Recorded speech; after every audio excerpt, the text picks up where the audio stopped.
Let's explore states of fear, states of anxiety, states of overwhelm, when we're really worried. And sometimes in pregnancy, that sense of fear can create like a really cold sense of dread inside the body. This is what I really want to work with, are these times and places where we feel overwhelmed, when we feel that we can't cope, when we don't know what to do with how we feel. So let's explore this. This is what the film here is all about. When we're anxious, frightened, scared, really worried, all those things, we change our hormonal flow in our body. And we go from being relaxed, the body goes from being calm and relaxed very, very quickly into being really tight and ready to fight, flight, faint, fold. We have lots of different mechanisms. This is called the sympathetic system. It doesn't sound very kind, interestingly, but actually its job is to keep you safe. The problem with the system for many people at the moment is you're not taught that you can manage it. And the problem is, if you don't manage it, it kind of gets overwhelming. It sort of takes over. And for lots of us, we spend our lives very stressed. We can be stressed because of money, stressed because of our relationship. We can be stressed because of our family history. And then if you add on top of all of that, sometimes pregnancy for some people is very stressful. It can mean that the hormonal system in the body is in hyperdrive. It can mean that the brain, where it regulates our safety, can be very, very out of control. We can become what's called hypervigilant. We can find that we're not trusting anything. We're constantly scanning for things that might piss us off, upset us. We are not really trusting ourselves, and we're running on fear. And obviously that's extreme. But if you're pregnant and you have maybe had a history of miscarriage, if you have had bad scan results, if you had a first labour that was tricky and difficult, because sadly some labours are, especially if you've had any experience around loss, then we can find that the brain, the body, the entire system just doesn't give us a moment's peace. And when anxious thoughts take over, we really are no longer present, or we're so focused on the appalling feelings that we're having right now that we sort of lose our sense of ourselves. So in this film, I wanted to explain a very interesting mechanism in the brain. It's a part of the brain called the amygdala. And the amygdala, its job is literally to regulate our sense of safety. And if you imagine that if you had a fairly, like, let's say, a happy childhood, the amygdala is related to something called the negativity bias.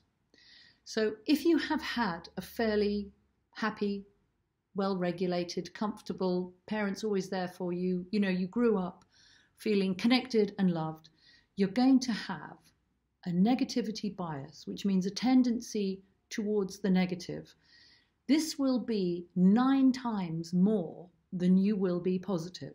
You will be 9 times more likely to have a negative perspective than you will a positive, which means that your amygdala, just to keep you alive and safe, is going to be looking around. So like me, I'm looking around, checking, listening, watching, just sensing, looking at people's facial expressions. That's normal. That's how we survived. That's how we became these very, very powerful creatures on this planet. The negativity bias is what allows us to be so strong, so powerful. Not necessarily in ourselves. We may not feel strong and powerful in ourselves, but as a race. So if you then have any kind of history where perhaps even in the recent times, things haven't quite gone according to what Walt Disney says it should be, or the idea that perhaps you had a stressful childhood, or things happened when you were a kid that maybe we all wish didn't, your negativity bias is off the scale. unless you have taken some steps to do something about it. So this series of films looks at the negativity bias, looks at what the amygdala does, and helps you to go, hang on a minute, stand down. Right now, right here, right now, I want to become present. Right here, right now, I want to come out of a state of emergency, out of overwhelm, out of complete into being really present. So my intention over these films is to explain to you how to do that, and then to show you a whole series of breaths that will help you do that. So when we're stressed, when we're anxious, when we're frightened, when we're worried, when we have that cold hand of fear gripping us, everything contracts. Everything gets very, very short and very tight. And this isn't just our emotional body in terms of our brain, what our mind is doing. It happens to all the organs of the body, and it happens to something under the skin and around the muscles called the fascia. So where I can move my skin on my hands, this is the fascia. Where I can flex my fingers and I feel that sort of very deep stretch, this is the fascia. So maybe if you try making fists and curling your hands slowly, you'll feel everything stretching. This is fascia. And when you're very stressed, the fascia gets very short. Fascia, sometime in 2018, was classified as an organ, interestingly, because they've discovered that the fascia is so powerful in how we physically contract. So how we think affects how we feel emotionally, but also what our body does.